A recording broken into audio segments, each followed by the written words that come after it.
Sarah had grown very old, reaching the age of 127 years. When she died, Abraham was deeply saddened. He cried for her and mourned her loss for a long time, because Sarah had been his wife for many decades. She had traveled with him, trusted God with him, and shared every joy and hardship of his life. Now that she was gone, Abraham felt her absence more than ever. Since he was living in a land that did not truly belong to him, he needed to find a proper and respectful place to bury her. Abraham went to the people who owned the land and spoke to them with humility and respect. He explained that he was living among them as a foreigner and asked if they would allow him to buy a place where he could bury his wife. The people listened carefully and responded with kindness. They respected Abraham greatly, knowing him to be a good and faithful man. They even called him a great leader among them and told him he could choose any burial place he wished. Abraham thanked them for their kindness, but explained that he wanted one specific place, the cave of Machpelah. This cave belonged to a man named Ephron and was located at the edge of his field. Abraham believed this place would be right for Sarah's burial and asked if he could buy it. When Ephron heard Abraham's request, he spoke generously and offered to give Abraham the field and the cave for free. But Abraham refused to accept it as a gift. He wanted to pay the full price, so that no one could later question his ownership. After discussing the matter, they agreed on a price of 400 shekels of silver.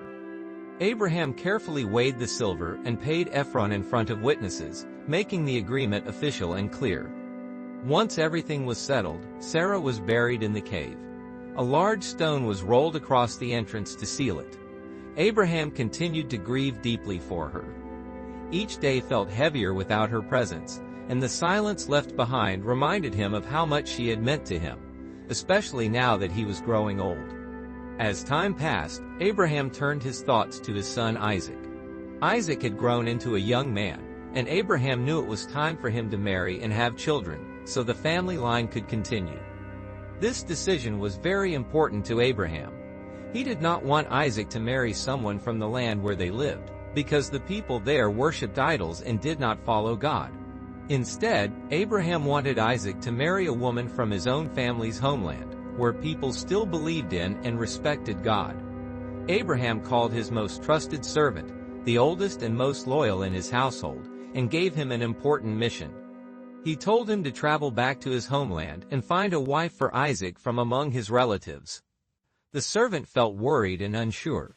He wondered what would happen if no woman agreed to leave her family and travel such a long distance. Seeing his concern, Abraham reassured him and told him not to be afraid. He promised that God's angel would guide him and lead him to the right person. With that encouragement, the servant prepared for the journey. He gathered 10 camels, valuable gifts, and several men to help him along the way.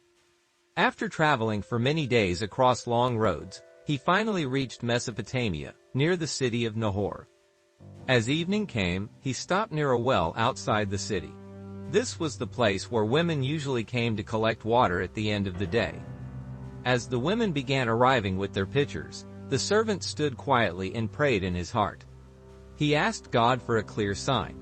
He prayed that the right woman would be kind enough to offer him a drink of water, and would also willingly give water to his camels, which were tired and thirsty from the long journey. Before he had even finished his prayer, a young woman named Rebekah approached the well, carrying her pitcher on her shoulder. She was kind, beautiful, and unmarried.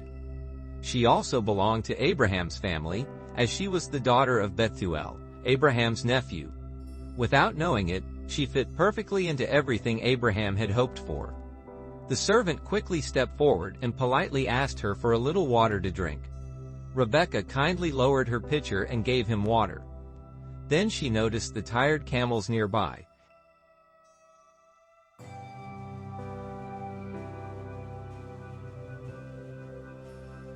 and offered to draw water for them as well. She went back and forth to the well again and again until every camel had enough to drink.